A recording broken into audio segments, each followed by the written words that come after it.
ನಾವಂತೂ ಇದ್ರ ಬಗ್ಗೆ ಭಾಳ ಸ್ಪಷ್ಟವಾಗಿ ಹೇಳಿದ್ದೀನಿ, ಮುಂಚೆನೂ ಹೇಳಿದ್ದೀನಿ. ಯಾರನ್ನ CM ಹುದ್ದೆ ಕೇಳಬೇಕು, DCM ಹುದ್ದೆ ಕೇಳಬೇಕು, ಮಂತ್ರಿ ಹುದ್ದೆ ಕೇಳಬೇಕು ಅಂದರೆ ಎಲ್ಲರದ್ದು ಹಕ್ಕಿದೆ. ನಮ್ಮದು ಆಂತರಿಕ ಪ್ರಜಾಪ್ರಭುತ್ವ ಇದೆ, ಕೇಳ್ಬೋದು. ಆದರೆ ಯಾವ ವೇದಿಕೆಯಲ್ಲಿ ಕೇಳಬೇಕು. ಮಾಧ್ಯಮದಲ್ಲಿ ಬಂದು ನಾನು ಅದಾಗಬೇಕು ಇದು ಆಗಬೇಕು ಅಂದರೆ ಮಾಧ್ಯಮದವ್ರು ಮಾಡ್ತಾರೆ, ನಮಗೆ CLP ಮಾಡ್ತಾರೆ. ಅಲ್ಲಿ ಹೈಕಮಾಂಡ್ ಇದೆ, ನಮ್ಮ CLP ನಾಯಕರಿದ್ದಾರೆ, PCC ಅಧ್ಯಕ್ಷರಿದ್ದಾರೆ, ಅಲ್ಲಿ ಹೋಗಿ ಹೇಳ್ಕೊಂಡ್ರೆ ಒಳ್ಳೆಯದು. ಜನರು ನಮಗೆ 136 ಸೀಟ್ ಕೊಟ್ಟಿರೋದು ಕೆಲಸ ಮಾಡೋದು, ಬೀದಿನಲ್ಲಿ ಬಂದು ಜಗಳ ಆಡೋಕ್ಕಲ್ಲ. ನಾವೆಲ್ಲರೂ ಕೂಡ ಏನು ನಮ್ಮ ಜನರ ಆಶೀರ್ವಾದ ಇದೆ ಅದನ್ನು ನಾವು ಸದುಪಯೋಗ ಮಾಡಿಕೊಳ್ಬೇಕು ಹೊರತು ನಮ್ಮಲ್ಲಿ ನಮ್ಮ ಅಭಿಪ್ರಾಯಗಳನ್ನು ಪಬ್ಲಿಕ್ಕಲ್ಲಿ ಹೇಳ್ಕೊಳೋದಲ್ಲ. ಆಮೇಲೆ ನಾವು ಏನಂತ ಸಂದೇಶ ಕಳಿಸ್ತಾ ಇದ್ದೀವಿ ನಮ್ಮ ಕಾರ್ಯಕರ್ತರಿಗೆ, ನಮ್ಮ ಜನರಿಗೆ? ಹಿಂಗೆ ಮಾಡ್ಕೋತಾ ಹೋದರೆ ಬಿ ಜೆ ಪಿನಲ್ಲಿ ಯಾರು ನಾಯಕರಿಲ್ಲ ಸದ್ಯಕ್ಕೆ. ರಾಜ್ಯ ಬಿ ಜೆ ಪಿನಲ್ಲಿ ಅಪಾರವಾದಂಥ ನಾಯಕತ್ವದ ಕೊರತೆ ಇದೆ. ನಾವುಗಳಿಗೆ ಮಾತಾಡೋದ್ರಿಂದ ಅಲ್ಲಿನ ನಾಯಕತ್ವರೂ ಬೆಳೆಸ್ತೀವಿ, ಜೊತೆಗೆ ಇಲ್ಲಿ ನಮ್ಮ ಕಾರ್ಯಕರ್ತರು ಕೂಡ ಅವರಿಗೂ ಕೂಡ ಬೇಜಾರಾಗದೆ ನಡ್ಕೊಳ್ತಾರೆ. ದಯವಿಟ್ಟು ಯಾರು ಆಶೀರ್ವಾದದಿಂದ ಬಂದಿದ್ದೀವಿ ಅದನ್ನು ನೆನ್ಪಿಟ್ಕೊಂಡು ಕಾರ್ಯಕರ್ತರಿರ್ಬೋದು, ನಮ್ಮ ನಾಯಕರಿರ್ಬೋದು, ಅವರಿಗೆ ನಾವು ಗೌರವ ಕೊಟ್ಟು ನಾವು ಯಾವ ಮಾತು ಎಲ್ಲ ಆಡಬೇಕು ಅಂತ ಗೊತ್ತಾದರೆ ಅವ್ರಿಗೆ ಗೌರವ ಕೊಟ್ಟಂಗೆ ಆಗ್ತದೆ. ಈಗ ನಿಮ್ಮ ಅಭಿಪ್ರಾಯ ನಿಮ್ಗೆ ಹೇಳೋಕ್ಕೆ ನಿಮಗೆ ವಾಕ್ ಸ್ವಾತಂತ್ರ್ಯ ಇದೆ, ಹೇಳಿ, ಅದಕ್ಕೆ ಇದೆ. ಯಾರನ್ನ ಇರ್ಬೋದು ಸರ್, ನನ್ನ ಅನಿಸಿಕೆ, ನನ್ನ ಪ್ರಕಾರ ನೀವು CM ಆಗ್ಬೇಕು ಹೇಳ್ಬಾರ್ದು, ಹೇಳಬೇಕು. ಆದರೆ ಯಾವ ವೇದಿಕೆಯಲ್ಲಿ ಹೇಳಬೇಕು ಅಲ್ಲಿ ಹೇಳಬೇಕಲ್ಲ. ಅಲ್ಲಲ್ಲ, CM ಸಿದ್ದರಾಮಯ್ಯ ಅವರು ಹೇಳಿರೋದು ಲಿಫ್ಟಲ್ಲಿ ಹೋಗುವಾಗ ನೀವು ಗಮನಿಸಿರ್ಬೋದು, ಯಾರೋ ಹೇಳ್ಕೊಟ್ಟಿದ್ದಾರೆ ಹೇಳಿಸಿದ್ದಾರೆ ಅಂತ. ಆ ಥರ ಅಂದರೆ ಯಾರೋ ಬೆನ್ನಲ್ಲಿ ಸಮಾಜದವ್ರು ಹೇಳಿರ್ಬೋದಪ್ಪ, ಏನು ತಪ್ಪೇನಿದೆ ಅದರಲ್ಲಿ? ಯಾರೋ ಬಂದು ಹೇಳಿರ್ಬೋದು, ಸರ್ ನಮ್ಮ ಸಮಾಜಕ್ಕೂ ಒಂದು ಒಳ್ಳೆ ಅವಕಾಶ ಇದೆ ನೋಡಿ ಸರ್, ನೀವೆಲ್ಲ ಸಪೋರ್ಟ್ ಮಾಡಿ ಸ್ವಾಮೀಜಿ ಅಂತ ಹೇಳಿರ್ಬೋದು. ಅವರು ಹೇಳಿದ್ದಾರೆ, ತಪ್ಪೇನಿದೆ? ಈಗ ಹೆಂಗೆ ಬೇರೆ ವರ್ಗದವರು ಒಬ್ಬರು CM ಆಗ್ಬೇಕಂತ ಕೇಳಿಲ್ವಾ? ಪ್ರಬಲವಾಗಿ ಕೇಳಿಲ್ವಾ? ಅಂದರೆ ತಪ್ಪಿದೆ. ಇದು ಕೇಳೋದು ತಪ್ಪು ಅಂತ ಯಾರೂ ಹೇಳ್ತಾ ಇಲ್ಲ, ಎಲ್ಲಿ ಕೇಳಬೇಕು ಅಲ್ಲಿ ಕೇಳಬೇಕು ಅಂತ ಅಷ್ಟೇ. ಮಾಧ್ಯಮದಲ್ಲಿ ಬಂದು ನಾವು ಈಗ ಮಾತಾಡಿದ್ರೆ ನಮ್ಮ ಕಾರ್ಯಕರ್ತರು ಯಾರು ನಮ್ಮ ದುಡಿದಿದ್ದಾರೆ, ಇವತ್ತು ನಾನು ಇಲ್ಲಿ ಕೂತು ಮಾತಾಡ್ತಾ ಇದ್ದೀನಿ ಅಂದರೆ ಇದಕ್ಕೆ ನಮ್ಮ ಕಾರ್ಯಕರ್ತರ ಕಾರಣ. ಅವ್ರಿಗೆ ಗೌರವ ಕೊಡಬೇಕಲ್ಲ. ನಾನು ನನ್ನ ಮಾತಿನಿಂದ ನಮ್ಮ ಸಂಘಟನೆಗೆ, ನಮ್ಮ ಕಾರ್ಯಕರ್ತರ ಶ್ರಮಕ್ಕೆ ಮುಜುಗರ ಆಗದಿದ್ರೆ ನಾನು ಮಾತಾಡಬಾರ್ದು. As simple as that. ನಾಳೆ ನಮ್ಮ ಕಾರ್ಯಕರ್ತರಿಗೆ ಕ್ಷಮಿಸ್ತಾರ, ಅವ್ರ ಹತ್ರನೇ ಹೋಗ್ಬೇಕಲ್ಲ ನಾನು. ಈಗ ಎಲ್ಲರಿಗೂ ನನಗೊಂದು ಆಶೀರ್ವಾದದಿಂದ ನನಗೊಂದು ಹುದ್ದೆ ಸಿಕ್ಕಿದೆ. Have I performed. 1 ವರ್ಷ ಆಗ್ತಾ ಬಂತು, ನಮ್ಮ ಸರ್ಕಾರ ಭಾಳ ಒಳ್ಳೆ ಕೆಲಸ ಮಾಡಿದೆ.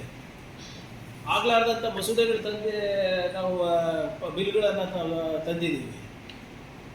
ಇಲ್ಲಿ ನಾವು ಗ್ಯಾರಂಟಿಗಳು ನಾವು ಕೊಟ್ಟಿದ್ದೀವಿ. ಒಂದು ಆರ್ಥಿಕ ಸ್ಥಿರತೆಯನ್ನು ಒಂದು ಕುಟುಂಬಕ್ಕೆ ಮಾಡ್ತಾ ಇದನ್ನು ಪ್ರಚಾರ ಮಾಡೋದು ಬಿಟ್ಟು ಇಂಥದ್ದನ್ನು ನಾವು ನಮ್ಮ ವೈಯಕ್ತಿಕ ಅಭಿಪ್ರಾಯಗಳನ್ನು ತಂದು ಗೊಂದಲ ಮೂಡಿಸಿ ಅದರಲ್ಲಿ ಸರ್ಕಾರಕ್ಕೆ ಕೆಟ್ಟ ಹೆಸರು ತರೋದು, ಪಕ್ಷದ ಸಂಘಟನೆ ಕೆಟ್ಟ ಹೆಸರು ತರೋದು, ಕಾರ್ಯಕರ್ತರಲ್ಲಿ ನಿರಾಸೆ ಮೂಡಿಸೋದು ಅದು ಸರಿಯಲ್ಲ ಅಂತ ಅಷ್ಟೇ.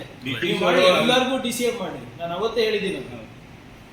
ಈ ಹೈಕಮಾಂಡ್ ಒಪ್ಪಿದ್ರೆ ಒಬ್ರಿಗೆ CM ಮಾಡಿ, ಎಲ್ಲರಿಗೂ DCM ಮಾಡಿದ್ರೆ ಒಳ್ಳೆದಾಗಿದ್ರೆ ಏನು? ಯಾರಾದರೂ ಇರ್ಬೋದು, ಸಮುದಾಯದ ಹಿರಿಯರಿರ್ಬೋದು, ಸಮುದಾಯದ ನಾಯಕರಿರ್ಬೋದು, ಸ್ವಾಮೀಜಿಗಳಿರ್ಬೋದು, ಅವರವರ ಅನಿಸಿಕೆಗಳು ಹೋಗಿ ಹೈಕಮಾಂಡಿಗೆ ಹೇಳಿ, ಬೇಡ ಅಂತ ಯಾರು ಹೇಳಿದ್ದಾರೆ? ಎಲ್ಲರೂ ಕೂಡ ಕ್ಲೇಮ್ ಮಾಡ್ತಾ ಇದ್ದಾರಲ್ಲ, ನಾವು ನಮ್ಮ ಸಮುದಾಯಕ್ಕೆ ಕೊಡಿ, ನಮ್ಮ ಸಮುದಾಯಕ್ಕೆ ಕೊಡಿ ಅಂತ. ಯಾವ್ಯಾವ ಸಮುದಾಯಗಳು ಎಷ್ಟು ಓಟ್ ಹಾಕಿದ್ದಾರೆ ಅಂತ ಎಲ್ಲರಿಗೂ ಗೊತ್ತಿದೆ.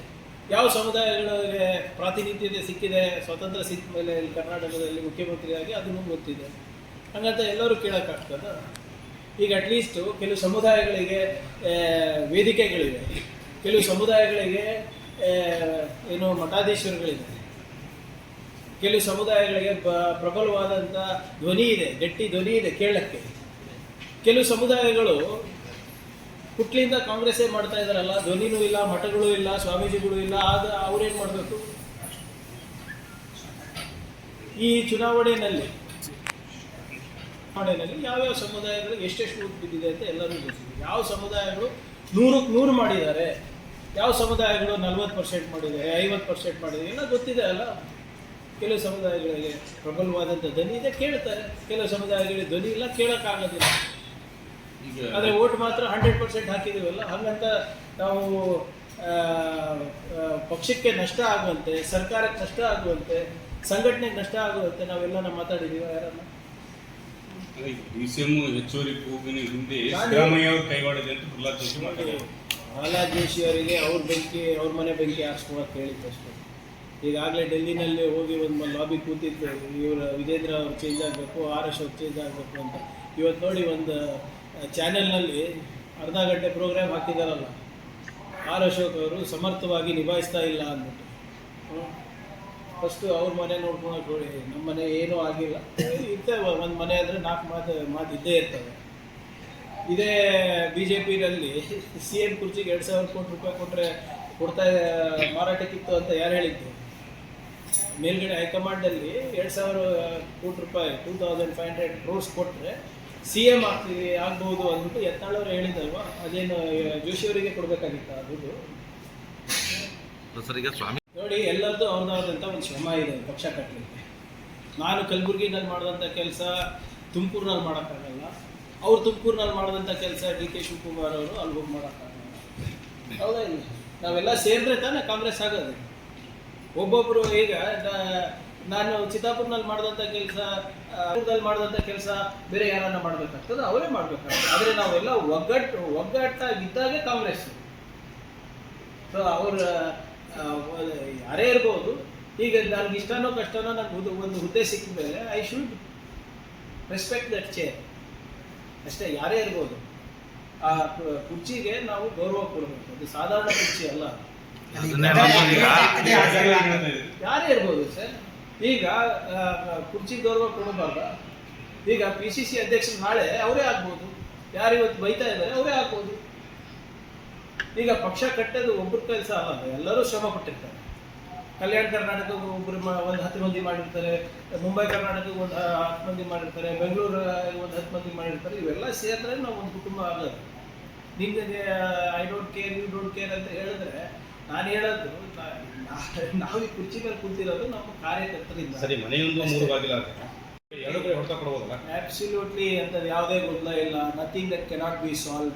ಈಗ ಅವರ ಬೇಡಿಕೆಗಳನ್ನು ಹೈಕಮಾಂಡ್ ಮುಂದೆ ಹೇಳಬೇಕು. ಇಲ್ಲಿ ಬಂದು ನೀವು ಇಲ್ಲಿ ಮಾತಾಡಿದ್ರೆ ಪ್ರಯೋಜನ ಇಲ್ಲ. ಹೌದು, ನನ್ನ ಇಲಾಖೆ ನಡೆಸಬೇಕಾದ್ರೆ ಕೆಲವು ಏನೋ ಅಡಚಣೆಗಳು ಇರ್ತವೆ, ಅನುದಾನ ಹೆಚ್ಚಬೇಕಾಗ್ತದೆ ನನಗೆ. ಅವಾಗ ನಾನು ಬಂದು ಇಲ್ಲಿ ಮೀಡಿಯಾನಲ್ಲಿ ಕೇಳಬೇಕಾ, ಹೋಗಿ ಫೈನಾನ್ಸ್ ಡಿಪಾರ್ಟ್ಮೆಂಟಲ್ಲಿ ಮಾತಾಡಬೇಕು, ಮುಖ್ಯಮಂತ್ರಿಗೆ ಮಾತಾಡಬೇಕು. ಎಲ್ಲಿ ಯಾವ ಮಾತು, ಆಮೇಲೆ ಮಾತಿನ ತೂಕ ಯಾವಾಗ ಬರುತ್ತೆ, ಯಾವ ವೇದಿಕೆ ಮೇಲೆ ಹೇಳಿದ್ರೆ ಆ ಮಾತಿನ ಬೆಲೆ ಇರುತ್ತೆ. ಬಟ್ ಈ ವಿಚಾರ ಹಾದಿ ಬೀದಿಯಲ್ಲಿ ಚರ್ಚೆ ಆಗುವಾಗ ಆಯ್ತಲ್ಲ ಅಂತ, ಅಂದ್ರೆ ಹಾದಿ ಬೀದಿ CM ಅನ್ನೋದು ಒಂದು ಅದು everybody has a defined role. ಸದ್ಯಕ್ಕೆ ಮುಖ್ಯಮಂತ್ರಿಗಳು ಸಿದ್ದರಾಮಯ್ಯನವರು, ಉಪಮುಖ್ಯಮಂತ್ರಿಗಳು DK ಶಿವಕುಮಾರ್ ಅವರು, PCC ಅಧ್ಯಕ್ಷರು ಶಿವಕುಮಾರ್ ಅವರು, ಮೇಲ್ಮನೆ ನಾಯಕರು ಇದ್ದಾರೆ, ಕೆಳಗಿನ ಮನೆ ನಾಯಕರು ಇದ್ದಾರೆ. ನಮಗೆಲ್ಲ ಜವಾಬ್ದಾರಿ ಕೊಟ್ಟಿದ್ದಾರೆ. 1 ವರ್ಷ ಆಗಿರೋದು. ಎಲ್ಲರೂ ಫಸ್ಟ್ ನಮ್ಮ ಜವಾಬ್ದಾರಿಯನ್ನು ಯಶಸ್ವಿಯಾಗಿ ಮಾಡಿ ಸರ್ಕಾರಕ್ಕೆ ಮತ್ತೆ ಪಕ್ಷಕ್ಕೆ ಒಳ್ಳೆಯ ಹೆಸರು. ರವಿಕುಮಾರ್ ಹೇಳ್ತಿದ್ದಾರೆ ಸರ್.